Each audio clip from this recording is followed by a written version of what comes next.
Toutes les données qu'on dépose chez Facebook, à partir du moment où on publie quelque chose chez Facebook, les conditions qu'on n'a pas lues mais qu'on a validées et qu'on a créé son compte font qu'on a donné ça à Facebook.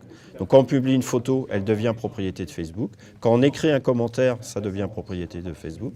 Voilà. Donc déjà, tout ce qu'on y met n'est plus à nous. Grâce à ça, ils construisent un profil sur nous. Notre âge, notre sexe, nos orientations philosophiques, politiques, religieuses, syndicales, etc. Eh bien ça permet de vendre de la pub. Windows 10, la dernière version, télétransmet en permanence des informations de notre ordinateur chez Microsoft. Mais comme le logiciel est fermé, qu'on ne peut pas aller vérifier, eh bien personne ne sait aujourd'hui exactement quel type d'informations sont transmises chez Microsoft. Voilà. Gullivigne, on a créé un GUL, donc un groupe d'utilisateurs de logiciels libres. Vigne, parce qu'on est bien dans le vignoble. Il y en a 150 en France de ces GUL, 250 francophones dans le monde. On n'a pas forcément envie que tout se sache à notre insu, quoi.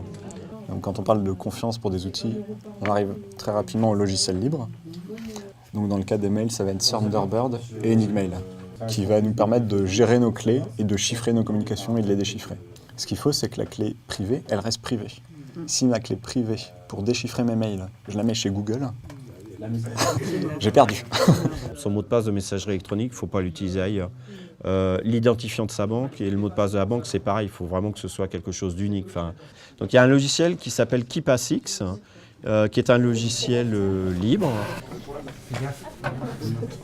On utilise souvent l'exemple de cloud, ce joli mot en anglais. Cloud, c'est nuage, c'est éphémère, c'est quelque chose qui a l'air assez sympathique pour nous, humains.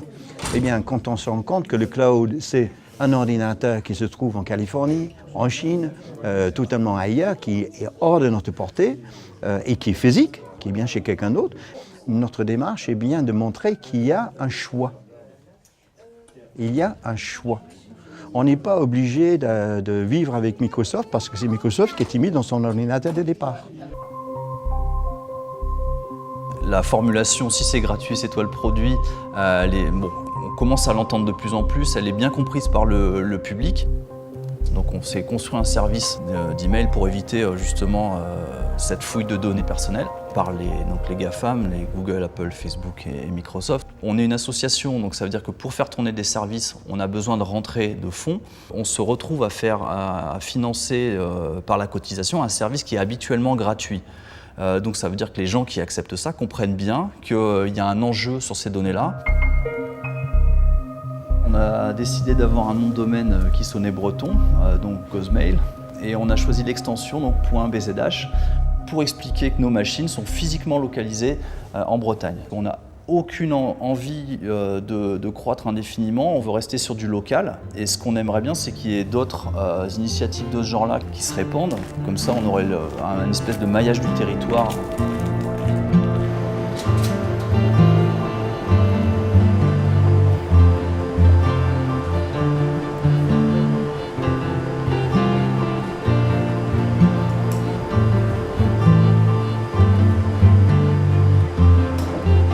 Un data center, c'est ça. C'est un espèce de grand hangar dans lequel on a des grandes armoires où on va avoir des serveurs, c'est-à-dire des machines, des ordinateurs. Et donc par exemple, ici il y a notamment une des machines de Gozmail, qui est donc un fournisseur de mail qui se trouve à Rennes. Et la principale fonction d'un data center, c'est de permettre d'alimenter en fait des serveurs en électricité et accessoirement en accès Internet, et de les réfrigérer. D'où le bruit qu'on entend, c'est tous les ventilateurs qui tournent très très fort. Donc fait maison, on est fournisseur d'accès à Internet associatif. Nos objectifs, ça va être de fournir de l'accès à Internet neutre, donc en respectant la neutralité du net, à prix libre, pour tous et pour toutes. La maîtrise du réseau en fait est vraiment capitale, parce que maintenant absolument tout se passe par le réseau. Donc l'accès au réseau est vraiment fondamental. Et c'est également une composante de la liberté d'expression et de la liberté d'accès à l'information. Et donc c'est important de pouvoir faire confiance à son réseau Et on s'engage à ne pas discriminer le trafic. La neutralité du net, c'est exactement ça, c'est la non-discrimination du trafic. Et donc c'est un petit peu comme ça en fait que Fait Maison a émergé. C'est des gens à Nantes qui, après avoir vu les conférences, qui après avoir entendu parler de ça, se sont dit « Et pourquoi est-ce que nous on ferait pas ça à Nantes? Est-ce qu'il y a des gens que ça intéresserait ?» Et voilà. Et 7-8 ans plus tard, on fait de l'accès Internet, on a un espace en data center et on fournit du réseau dans différents quartiers de Nantes.